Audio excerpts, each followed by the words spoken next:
हम जिक्र कर रहे हैं कि पाकिस्तान में जो दहशतगर्दी के वाक़यात में मुसलसल इजाफा हो रहा है और आखिर क्या ये नाकामी है हमारी जो हुकूमत है और जो इदारे हैं उनकी जो हिकमत अमली है इसे डील करने के लिए। इस पर मज़ीद बात करने के लिए हमें इस वक्त स्टूडियोज़ में ज्वाइन किया एहसानुल्लाह टीपू महसूद ने। ये को फाउंडर और डायरेक्टर न्यूज़ हैं द खुरासान डायरी के, जो ऑब्वियसली जो पाकिस्तान में दहशतगर्दी के और जो डिफरेंट मिलिटेंट ग्रुप्स हैं उसके हवाले से बहुत कीनली उसको स्टडी करते हैं, सीनियर जर्नलिस्ट भी हैं। तो बहुत शुक्रिया टीपू प्रोग्राम में ज्वाइन करने के लिए। आगाज़ जो है वो कल के वाक़े से करते हैं जो कुर्रम में बहुत अफसोसनाक वाक़या पेश आया। क्या कुर्रम वाला जो वाक़या है उसे हमें जो ऑन गोइंग जो दहशतगर्दी के वाक़यात बन्नू में हमने देखा, तिरा में या बाकी खैबर पख्तूनख्वा के इलाकों में हो रहे हैं, उसी तनाजुर में देखना चाहिए या कुर्रम की ऑफ कोर्स एक अपनी अलग से एक उसकी इंपॉर्टेंस है, एक हिस्ट्री है वायलेंस की, उस कॉन्टेक्स्ट में देखना चाहिए हमें इसे? हाँ, इसमें जो कुर्रम का है वो यानी वो डिफरेंट है। वो जो बाकी पूरे सूबे में या फिर बलूचिस्तान का वो इलाका जो पश्तून इलाका है जहाँ पे टीटीपी की प्रेजेंस है, जो मामलात हो रहे हैं उनकी तरफ से जो हमले हो रहे हैं, तो उससे कुर्रम का जो तनाज़ा है वो डिफरेंट है और इसकी काफ़ी हिस्ट्री रही है। यानी ये प्री पार्टीशन से 1936 से यहाँ पे वो सेक्टेरियन वायलेंस और इसमें बहुत प्रीडोमिनेंट जो फैक्टर है वो सेक्टेरियन इशू है। काफी लोग यहाँ पे यानी इस चीज को छुपाने की कोशिश करते हैं, इसको लैंड डिस्प्यूट के साथ वो लिंक करते हैं, लेकिन जो सेक्टेरियन एंगल है हम इसको अलग नहीं कर सकते। और वहां पे जो लैंड डिस्प्यूट है अक्सर हमें ये फील होता है कि वो भी जो सेक्टेरियन फॉल्ट लाइंस है उसकी वजह से इंस्टिगेट हो रही हैं। तो कल का वाकया भी, और ये चीज हम एक्सपेक्ट कर रहे थे यानी अनफॉर्चुनेटली कि पिछले एक साल से वहां पे हालात इतने खराब, जो मकामी शिया और सुन्नी कबाइल है उनके बीच में एक दूसरे पे वो हमले कर रहे हैं। अभी आपको याद होगा कि पिछले महीने भी बोशेरा के इलाके में एक हमला हुआ था जिसमें 40 के करीब लोग मारे गए थे, लेकिन जो सूबाई हुकूमत है उनकी तरफ से भी हमें कहीं पे कोई सीरियसनेस वो चीज नजर नहीं आई, बल्कि डीसी के थ्रू उन्होंने मामलात को ठीक करने की कोशिश की और डीसी की जो वहां पे सिचुएशन है उसकी कोई सुनता नहीं है। तो ये मामलात हैं और स्टेट की तरफ से लेक ऑफ सीरियसनेस वो भी हम यानी का फेज देख रहे हैं, बार बार वो इशू हमें सामने आ रहा है। और जो कबाइली जिरगा है उसको एंगेज किया जाता है, लेकिन बजाय ये कि मामलात कंक्लूजन की तरफ लेके जाएं, वो बीच में उसको फिर छोड़ दिया जाता है। दूसरा जो सबसे बड़ा फैक्टर है वो वेपनाइजेशन है। इतनी ज्यादा वेपनाइज हो चुका है कुर्रम जो ट्राइबल डिस्ट्रिक्ट है कि उसके खिलाफ एक्शन बहुत जरूरी है। उसकी मैं एक मिसाल दूं, जब स्टेट कोई काम करने पे आती है तो वो कर सकती है। कि महसूद जो डिस्ट्रिक्ट है अपर वजीरिस्तान का, जिसके बारे में अक्सर ख्याल ये है कि ये बहुत ज्यादा यानी असला वगैरह इनके शौकीन है, लेकिन जब हुकूमत और फौज करने पे आई तो उन्होंने पूरे ट्राइब को डीवेपनाइज किया महसूद इलाके को। तो कुर्रम को वो अभी तक क्यों नहीं कर सके? तो ये ऐसे मामलात हैं कि उसमें कोई रॉकेट साइंस भी नहीं चाहिए, लेकिन एक विल चाहिए प्रोविंशियल गवर्नमेंट की तरफ से भी और फोर्सेस की तरफ से भी। तो मुझे लग रहा है कि ये जो डिस्ट्रिक्ट है ये पीस वहां पे रिस्टोर हो सकता है। टीपू, आपने कहा कि वहां पे सेक्टेरियन इशू भी है, तो क्या अभी हम ये हतमी तौर पर ये बात कह सकते हैं कि कल का जो वाकया वो प्योरली सेक्टेरियन ग्राउंड्स के ऊपर हुआ है, या अभी जो इन्वेस्टिगेशन उसका इंतजार करना चाहिए? और अगर ये लैंड डिस्प्यूट भी है तो 100 साल से गालिबन ज्यादा अरसा हो चुका है, तो अभी तक ये मामला हल क्यों नहीं हो पा रहा है? वहां पे जो फॉल्ट लाइंस है यानी सेक्टेरियन जो है वो, या जो मेरी अपनी पर्सनल असेसमेंट है कि वो मैन इंस्टिगेटर है। उसके बाद वहां पे फिर कबाइली जो मुख्तलिफ कबीले हैं वो एक दूसरे के खिलाफ यानी लड़ना शुरू करते हैं, फिर उसमें लैंड डिस्प्यूट का मामला भी आ जाते हैं। तो सेक्टेरियन एंगल को हम यानी इग्नोर नहीं कर सकते। और वहां पे यानी मैं एक मिसाल दूं कि जो वजीरिस्तान है वहां पे महसूद वजीर जो हैं उनके बीच में भी ट्राइब वो लैंड डिस्प्यूट्स पे लड़ाइयां होती हैं, लेकिन उसका मतलब ये नहीं होता कि कोई महसूद अगर वजीर से लड़ रहा हो तो पूरी महसूद ट्राइब उस महसूद के साथ खड़ा हो, या वजीर महसूद के साथ लड़ रहा हो पूरी ट्राइब आके वजीर के साथ खड़ा हो। यहाँ पे मसला यही है कि अगर सुन्नी के खिलाफ कोई लड़ रहा हो तो पूरा सुन्नी ट्राइब जो है वो सुन्नी के साथ और शिया ट्राइब जो है वो शिया के साथ खड़ा होगा।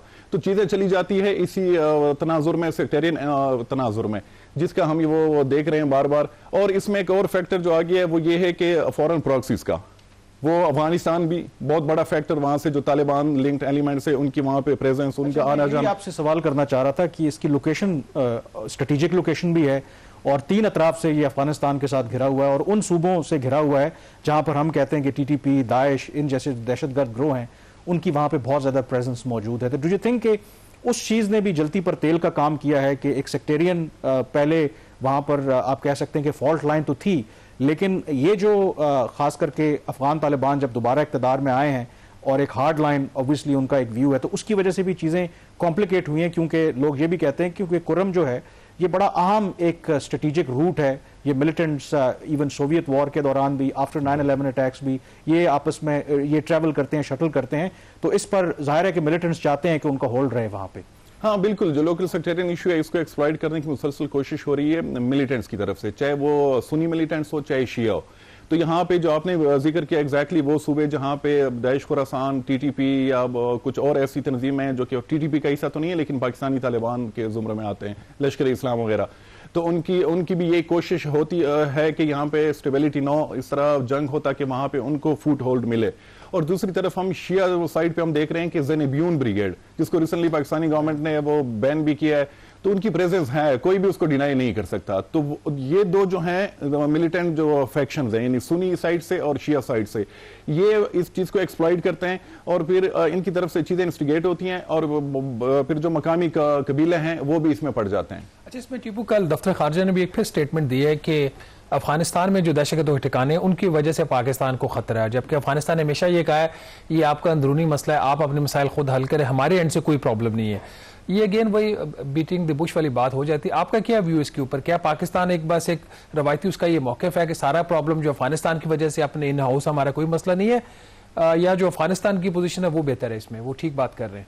शुरू के दिनों में जब तालिबान की हुकूमत आई यानी 2 साल तक, तो बिल्कुल पाकिस्तान ये, और उसमें हकीकत भी थी कि टीटीपी की प्रेजेंस वहाँ पे है, उनकी लीडरशिप वहाँ पे बैठी हुई है, प्लानिंग वहाँ पे होती है, जितने भी पाकिस्तान में हमले हो रहे हैं।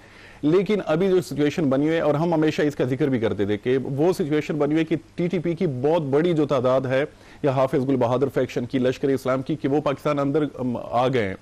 और वो हम देख भी रहे हैं ग्राउंड पे कि मुसलसल उनकी तरफ से हमले भी हो रहे हैं और उनकी वीडियोस भी पाकिस्तान की टेरिटरी में आ चुके हैं और यहीं से अटैक कर रहे हैं। तो हाँ, वो अब यहाँ पे आ चुके हैं। तो अफगानिस्तान की पोजीशन इस हवाले से ठीक है कि आपके घर का मसला ही है? नहीं, उनकी भी नहीं है, वो भी यानी पाकिस्तान पे ब्लेम वो उसको डिनाई नहीं कर सकते। उनकी इन्वॉल्वमेंट जो है वो बहुत ज्यादा ऑब्वियस है, यानी लीडरशिप जो है मामला तो वो चला रही है, यानी लीडरशिप की तरफ से आपने फलां के खिलाफ हमला करना है और कब करना है, और प्रोपेगेंडा फ्रंट पे भी वो जो फतवे उनकी तरफ से आते हैं, तो उसमें अफगानिस्तान का किरदार है और काफी हद तक है।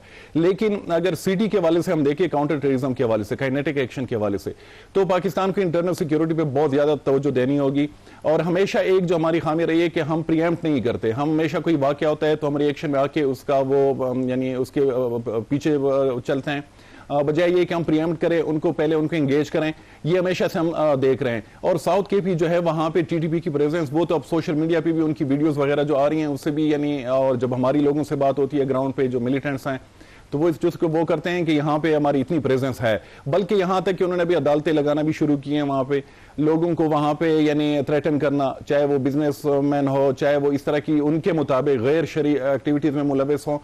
तो वो जो एक पीरियड हमने देखा था 2007 से 14 तक, तो उसकी हमें वो दोबारा वापसी नजर आ रही है। Interestingly DI Khan of course इस वक्त जो चीफ मिनिस्टर है उनका ताल्लुक DI खान से है, गवर्नर DI खान से हैं, IG जो पुलिस हैं KP के, उनका ताल्लुक DI खान से हैं। और वहाँ पे कहा जाता है कि रियासत की रेट का ये आलम है कि शायद 6-7 किलोमीटर से ज़्यादा वहाँ पर रेट नहीं है DI खान की अगर बात करें। अच्छा, जाते जाते एक और जो ज़ाहिर है कि इस हफ्ते एपिक्स कमेटी का एक अहम इजलास हुआ। बलूचिस्तान अगेन वैसे तो डेकेड से हमारे लिए चैलेंज है, लेकिन हालिया महीनों में हमने देखा कि बहुत तेज़ी आई है दहशतगर्दी के वाक़यात में वहाँ पर। तो वहाँ पर एक जामे फौजी ऑपरेशन की मंजूरी दी गई है सिविल और अस्करी क़यादत की तरफ से। बहुत से लोगों का ख्याल है कि माजी में भी हमने इस तरह के फौजी ऑपरेशन किए, फ़ायदा नहीं हुआ। डू यू थिंक इस दफ़ा कोई फ़र्क पड़ सकता है? कमरान साहब, ये कुछ अर्सा पहले यहाँ पे हमने एक और ऑपरेशन का भी नाम सुना था, जिसके वाले से यानी ये नेशनल सिक्योरिटी कमेटी या वहाँ से ये जो फोरम है गवर्नमेंट का, वहाँ से मंजूरी भी आई थी। फिर उसके वाले से कुछ इंटरनल ब्रीफिंग्स भी दी गई थी जर्नलिस्ट कम्युनिटी को, ऑपरेशन आज़म इस्तिकाम। लेकिन अभी तक ग्राउंड पे हमें उसकी कि वो कहाँ वो चीज़ें चली गई। फिर उसके बाद फेडरल गवर्नमेंट ने एक अनाउंसमेंट की थी कि हम ऑल पार्टी कॉन्फ्रेंस बुला रहे हैं, वो चीज़ भी बैकग्राउंड में चली गई। तो ये जो बलूचिस्तान के, उसमें मेरी जो पर्सनल अंडरस्टैंडिंग है कि वहाँ पे फुल फ्लेज मिलिट्री ऑपरेशन कामयाब नहीं होगा।